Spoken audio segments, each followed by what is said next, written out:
السلام علیکم دوستوں۔ ہجرت کے موضوع پہ بہت سے افسانے لکھے گئے ہیں، ناول بھی لکھے گئے، بہت کچھ لکھا گیا۔ میں نے بھی تھوڑا سا حصہ اس میں ڈالا ہے ابھی کہ لوگ جب آئے وہاں سے ہندوستان سے تو انہوں نے ان کے رہنے کا بھی مسئلہ تھا گھر میں، تو انہوں نے مکان جو بنائے تو اس میں کس کس طرح کی واقعات اور ٹریجڈیز کہہ لیجیے یا ایکسپیرینسز لوگوں کو کیا کیا ہوئے یہاں۔ تو نام ہے مکان، اس افسانوی مجموعے میں ہے یہ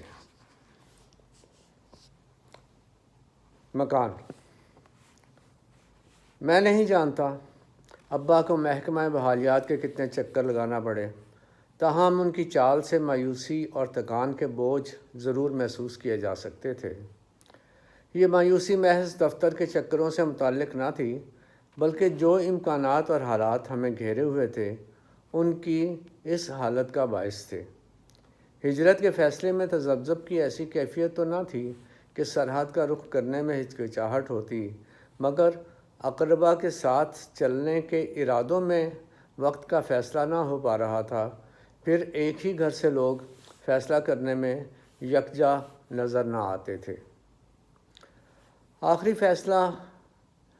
فیصلے میں تو ایک انتہائی موڑ نے ابا کو ایک بار پھر امتحان میں ڈال دیا۔ دادا دادی نے ہمراہی سے انکار کر دیا۔ جواب کورا نہ تھا، بلکہ یوں کہ بعد میں آئیں گے۔ ابا اپنے ابا کی رموز اور جذبات سے آگاہ تھے۔ ابا کے بارے میں دادا کا دل اب ویسا نہ رہا تھا جو ابا کی شادی سے پہلے تھا۔ ابا اور اماں نے کمال ہنرمندی سے اپنی شادی تک اپنی محبت کو نبھایا تھا۔ یوں نہیں کہ محبت شادی کے بعد کچھ کم ہو گئی، بلکہ یوں کہ محبت کی آپسی راہ کی خبر کسی کے کان نہ پڑنے دی اور بزرگوں کی ان دلیلوں کو بھی خوب رد کیا جو شادی کی راہ میں حائل ہو رہی تھیں۔ یہ تو ایک کمال راز اور جذبے کا کھیل تھا جس کی چالیں عشق کی بتدریج نمو میں کونپلوں کی طرح فطری طور پر نمودار ہو جاتی ہیں اور غنچوں کی مہک سے نتائج نمودار ہونے لگتے ہیں۔ دادا دادی کا ہمراہی سے انکار ایک جھٹکے سے کم نہ تھا، مگر نانا نانی ماموں کے ساتھ سفر کا حتمی فیصلہ و انتظام کر چکے تھے۔ راہ کی مشکلات بارے دل دہلا دینے والی اخبار تھیں۔ ابا کی نئی نویلی دلہن کا ساتھ جذبات کے نئے امکانات کی پرتیں کھول رہا تھا۔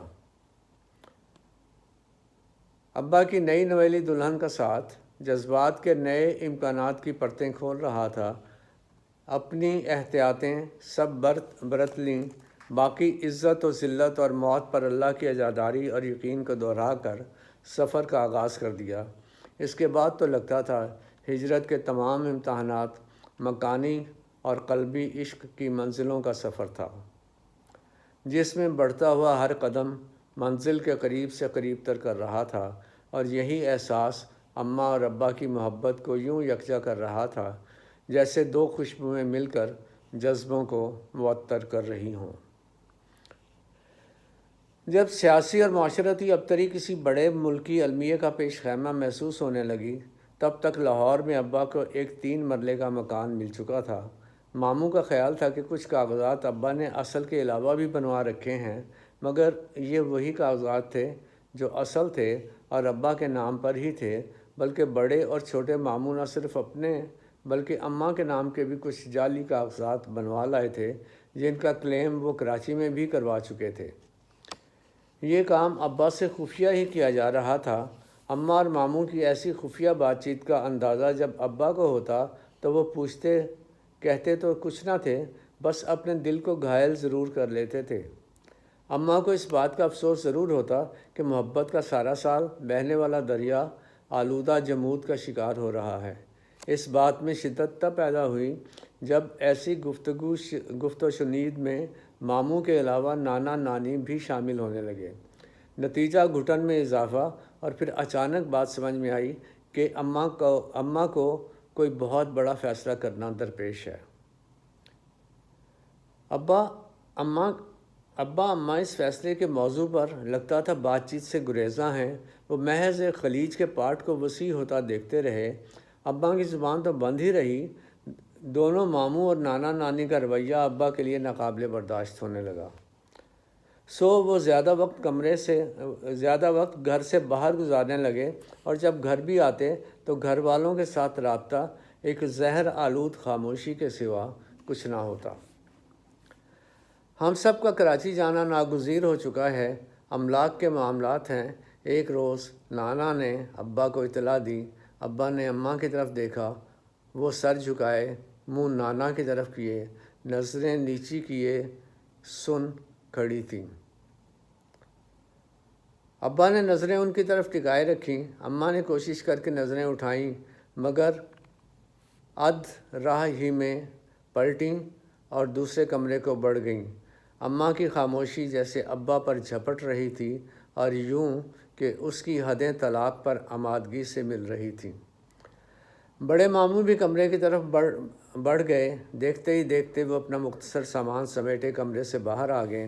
اماں بھی ساتھ ہی تھیں۔ انہوں نے مجھے بھی انگلی لگایا اور باہری دروازے کو بڑھ گئیں۔ چھوٹے ماموں اسٹیشن کے لیے سواری لا چکے تھے۔ ابا حیرت زدہ وہیں کھڑے بچی ہوئی ہمت کو سمیٹتے رہے۔ ان کا ذہن مفلوج ہو رہا تھا۔ گھر سے باہر جاتی چاپوں کے ہتھوڑے بہت دیر تک ابا کے ذہن کو دلتے رہے۔ وہ بمشکل اپنے بستر تک پہنچے اور پھر اپنی ازدواجی زندگی کے منقطع ہونے کے امکان کو روتے اپنے تعلق کے واقعات کی چکی میں ڈولنے لگے۔ شادی کے تازہ دنوں میں جب بستر سے پھولوں کی خوشبو بھی نہ اڑی تھی، جب وہ گھر میں چلا پھرا کرتے تھے تو ایک دوسرے کو نظر بھر دیکھا بھی نہ کرتے تھے کہ کہیں نظر نہ لگ جائے۔ ہجرت کا سفر باہمی ساتھ نے ایک شگفتہ مہم بنا دیا تھا، جس میں سفر کی مشقت، عشق کی راہ میں ملنے والے پرلذت درد محسوس ہوئے تھے۔ سرخ گلابوں کے موسم میں سرخ گلاب بھی کھلتے دکھائی دے رہے تھے، مگر ہائے، اب تو ہر خوشی کو دیمک ہی چاٹ گئی تھی۔ گلابوں کا ہونا نہ ہونا احساس اور سوال ہی سے اٹھ گیا تھا۔ تاہم حالات کا وہ منظرنامہ جو محبت کی سرشاری میں مکان کو گلشن بنانے کو بے چین تھا، اب صحرائی ٹیلے کی طرح بکھرتا محسوس ہو رہا تھا۔ ایسے منظر میں ابا خود کو ایک بھٹکا ہوا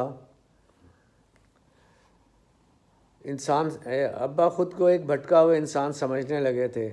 وہ گھر ریت کا بکھرتا ہوا گھر نما ٹیلا لگتا تھا جو واپس سرحدوں کی طرف تحلیل ہو رہا تھا۔ ابا پچھتاوے کے جھکڑ میں اس کے ساتھ ہی خود کو جاتا ہوا محسوس کر رہے تھے۔ ہجرت کے وقت خون آشامی راستے مکانی اور قلبی عشق میں منتقل محسوس ہی نہ ہوئے۔ ہجرت کے وقت خون آشامی راستے مکانی اور قلبی عشق میں مشکل محسوس ہی نہ ہوئے۔ پچھتاوے کا جھکڑ تو غضب کا تھا۔ جدا کیے گئے والدین اور بہن بھائیوں کا خیال آیا تو سینہ پیٹنے سے بھی غم نہ ٹلتا تھا۔ کچھ ہی عرصہ بعد ابا کو دل کا دورہ پڑا۔ احباب نے سنبھال لیا۔ انہی کے ذریعے خبر کراچی پہنچی۔ دورہ جان لیوا نہ تھا۔ خبر ہم تک پہنچی تو طبیعت خطرے سے باہر تھی۔ تعلقات کی بحالی کی کوششیں شروع ہوئیں۔ اماں اور بڑے ماموں اس کوشش میں پیش تھے۔ ابا جلد ہی پھر سے مایوس ہو گئے کہ وہ سمجھ چکے تھے ماموں تعلقات کو اس انداز میں معمول پر لا رہے تھے کہ ان کی تمام تجاویز اور طریقہ کار تاخیری حربوں پر منتج ہو رہے تھے۔ وہ ہرگز یہ نہ چاہتے تھے کہ اماں کے نام املاک حاصل کرنے سے پہلے وہ انہیں لاہور بھیج دیں، اور ایسا ہی ہوا۔ ابا ہی کو ہم سے ملنے کراچی آنا پڑا۔ تب تک میں بھی اس عمر تک پہنچ چکا تھا کہ واقعات میری واضح یادداشت کا حصہ بن رہے تھے۔ بیٹے اور بیوی کی محبت کی بے قراری انہیں یہاں لے آئی تھی۔ وہ راستے میں ہمارے ساتھ زیادہ سے زیادہ وقت گزارنے یا ہمیں واپس لے جانے کی نہ جانے کیا کیا ترکیبیں سوچتے آئے تھے۔ گھر کے سب افراد کا پہلے دن سے ہی رویہ نہ صرف روکھا بلکہ منافقانہ تھا۔ ہم دونوں کی محبت کو پانے کے لیے ابا کو گھر میں پھیلی گھٹن کے سامنے دوزانوں ہونا پڑ رہا تھا۔ اپنے خوددار ابا کا اپنی عزت نفس کی یوں خاک اڑانا بہت تکلیف دہ منظر ہوتا تھا۔ شرمندگی اور گھٹن کے اس شکنجے سے الجھتے ہوئے ارادے اور خواہش کے برعکس ابا نے واپسی کا پروگرام بنا لیا۔ لاہور پہنچ کر ان کا احساس کس طرح کروٹ تڑپا ہوگا ناقابل تصور ہے۔ کچھ ہی عرصہ بعد وہ ہم سے ملنے دوبارہ کراچی آئے۔ جب گھر پہنچے تو اماں اور ماموں گھر پر نہ تھے۔ ماموں اپنے کاموں کے سلسلے میں باہر تھے اور اماں نے ایک اسکول میں تعلیم دلانا شروع کر دی تھی۔ بڑے ماموں نے یہاں اچھے تعلقات بنا لیے تھے اور اماں کو بھی بہت اچھے معاوضے پر ایک معیاری اسکول میں ملازمت دلوا دی تھی۔ ابا کو جیسے قدرے اطمینان ہوا کہ گھر میں داخل ہوتے ہی بڑے اور چھوٹے ماموں کا سامنا نہ ہوا۔ دادا دادی یہاں پہنچنے کے بعد جسمانی طور پر کمزور پڑ چکے تھے، مگر وہ خلا میں یوں نظریں پھیر کر دیکھتے رہتے جیسے خوابوں کے چکنا چور ہونے کی اذیت پر قابو پا رہے ہوں۔ ممانیاں بچوں کو مدرسے بھیج کر سو رہی تھیں اور میں ہاتھ پر چوٹ لگنے کے باعث گھر پر ہی تھا۔ ابا آئے، دروازہ میں نے کھولا، خوشی سے حلق سے آواز بھی نہ نکلی اور پھر انہیں ساتھ لے کر اپنے کمرے میں آ گیا۔ انہوں نے کچھ نہ پوچھا، کوئی بات نہ کی، بس مجھے دیکھتے رہے۔ ہم دونوں ہی کہنے سننے کی کیفیت سے